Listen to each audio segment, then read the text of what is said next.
our next speaker, when I asked her what her superpower is, she said she can go to any conference, look around the room, and let you know who still needs to be represented at that conference. And I am so stoked. We have a comedian. She's beautiful, talented, and her name is Nina G. Give it up for Nina G. Thank you. Set this up a little. Hello, everyone. How are you? Good. My name is Nina G, and I am America's only female stuttering stand-up comedian. You could clap for that. Yeah, that's impressive. And I'm part of a comedy troupe called the Comedians with Disabilities Act. So it's me, a guy who uses a wheelchair, another guy who's blind, and another guy who's a little person. And people come up to me all the time and they say, you know, stuttering isn't a real disability. You shouldn't be in that show. So I explained to them that if you look at the definition of what a disability is, according to the Americans with Disabilities Act, it's a physical or mental impairment that substantially results in having to deal with jerks. Thank you. Thank you. Clap for that. Thank you. So I'm pretty sure it qualifies. And I have a jokey joke that you can tell at the office or to your children. Most of my jokes you can't, but this is the one you can. And so I need your help on this one. How many disabled people does it take to screw in a light bulb? How many? Thank you. They were plants. 1 to screw it in, and 5 able-bodied people to say, "You are such an inspiration." Thank you. Yes. For more on why calling a person with a disability an inspiration isn't okay, go check out Stella Young's TED Talk, because it's totally awesome, and it will explain all of that. So a lot of my stand-up comedy is about microaggressions that I experience in the world. And according to Daryl Dwing-Sue, and I wanted to get this right, so I'm going to read it. According to Daryl Dwing-Sue, microaggressions are the everyday exchanges that send denigrating messages to certain individuals because of group membership. Now, as microaggressions occur for all minority groups, but some examples in my own life as a person with a disability, specifically a person who stutters, include some of the following. Let's see, so sometimes in the midst of a stutter, someone will do this, you know, to like hurry it up. Because this helps me. This is good. This and telling me to spit it out, all very helpful things. And it was like this one time, I was with one of my friends, and then his friend walked up, and I introduced myself, and I stuttered just a tiny bit on my name, and this guy says, "Is that Nina with 5 N's?" Yeah, I know. And so I said, well, first of all, I stutter. Second of all, that's Nina with 2 N's. And I flip him off on both hands, which I thought was pretty good, because a lot of times in the midst of a microaggression, you don't always know how to react, and you always go back, I should have done this or that. And I got it right the first time, although I am exaggerating a bit, because I actually said that's Nina with 1 N, because I also have dyslexia and forgot I had 2 N's in my name. So there's that too. As wonderful as microaggressions are for my stand-up comedy, they're not that great for my psychological and my emotional well-being, because they take a lot of work. They take a lot of psychological work to think, was that interaction weird? Should I have done this? Should I have done that? And I think that as a society, we can move toward being allies. And that is becoming more than just being aware, but participating in a world and making a world where microaggressions, if you see something happen, then you do something.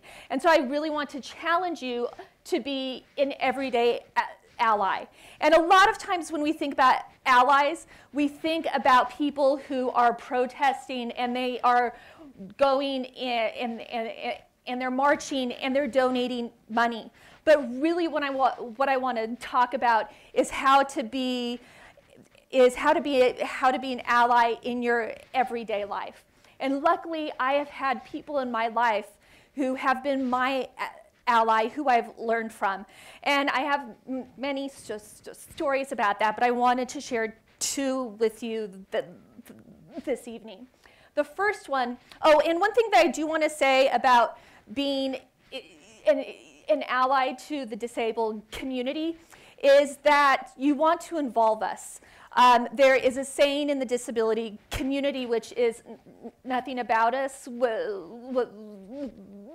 without us. And disabled people aren't here for like your service hours. We're not here just to fulfill your need to feel like you're helpful. We want to be in the conversation. So that is something that I wanted to make sure was clear. One of the stories that I wanted to share was about my former boss, Ned. Now, Ned and I worked for a program that was being evaluated by an outside consultant. And the outside consultant came in and we had a meeting with 20 of the staff, and each of the staff had to say their name and what they did there at the job. And the outside consultant was someone who didn't know me, didn't know about my disability and how I identified. And whenever, like, I can do a TED Talk totally fine because I feel in control here. In that kind of situation where I have to say 2 or 3 sentences where I don't disclose, I don't feel in control because I don't know what kind of assumptions that person's going to make about me. And when she came to me and I talked, she got the look. And if you stutter, you know what the look is.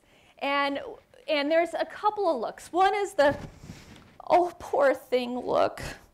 We get that oftentimes. It doesn't really help us to communicate well when you look that way, so don't. And then the other look was this look of like, what's going on here? What is this? And I have a name for this look that I can't say in a TED Talk, but I think you get the idea. And afterwards, I was debriefing with my boss, and he asked me how I thought that it went. And I said, she looked at me weird. Now, a lot of times when someone says that they looked at me weird, we're like, oh, I'm sure it's fine, that it's all in your head. Ned didn't do that. He said, I saw that, and I wondered about that too. So he had validated me. And when you experience a microaggression, especially as a person with a disability, and for me, people who stutter are less than 1% of the population. So a lot of times when I experience a microaggression, it's in isolation, that I don't necessarily have a community that can hold me in the immediate time. And luckily, I have made those connections, but it's not something that necessarily comes automatically. So for him to validate me was such an important thing. And the next thing he did was just amazing. He said, did you want me to say anything? Now, for me, that was really amazing because he was going to use his power and his privilege to do something, that he saw something that was unjust and he saw that I was uncomfortable, so he was willing to use his power and his privilege to do something about it. Also, what he did was he asked if it was okay. And I know for myself, sometimes when I'm being an ally, I get into it a lot. And sometimes I can make it about me. And it's important to know that when you are being an ally, that it's not about you, and to really involve the individual that you're being an ally for or the community in that conversation. The next story that I wanted to share was from a very, is about an ally from a very unlikely source. And the unlikely source came in the form of an 8th grade boy. Now, when I was in the 7th grade, I ran for student body government, and I won. And I went to a school that took themselves way too seriously, and we had this big inauguration. And in the inauguration, all of the student body government people had to be sworn in. And at the rehearsal, what I learned was that I had to stand in front of the entire school, first through the 8th grade. It was a Catholic school, so it was in front of the teachers, the nuns, the priests, even the town newspaper was there. And I had to stand in front of everybody and say, I insert name here. Now, when you stutter, I insert name here is one of the most anxiety-provoking things that you could possibly say, because so many of us stutter on our name. And there's also no way to substitute that. And as I left the rehearsal, and the other kids in the rehearsal started to laugh when I stuttered on my name. But as I left, the 8th grade, it's this one 8th grade boy ran after me, and he said, "Can you say ninja?" And I was like, I guess so. He said, "Well, just switch it around and say Nina instead." And I'm all, thank you? Because there's this weird thing when you have a disability, is suddenly everybody has a PhD in the thing you have.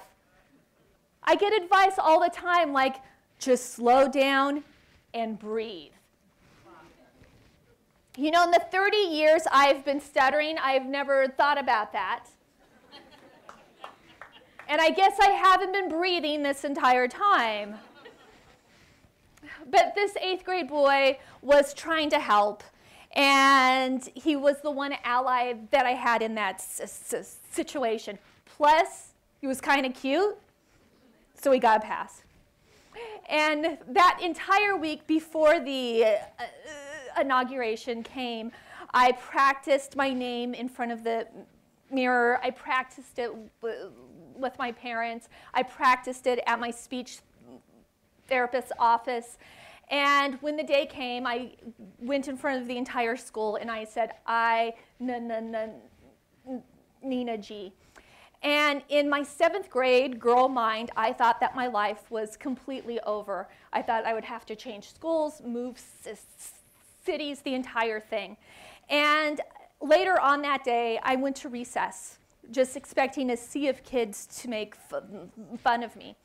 And I was talking to that same 8th grade boy, the ninja kid, and that's when a 3rd grade boy walked up. And the 3rd grade boy said, "Hey, Nina." Now, that's something that I've heard my entire life, so it's really not funny anymore. It's sometimes funny if you do it to the Chia Pet song. So, Nina, like that, that's kind of funny, but even that gets old.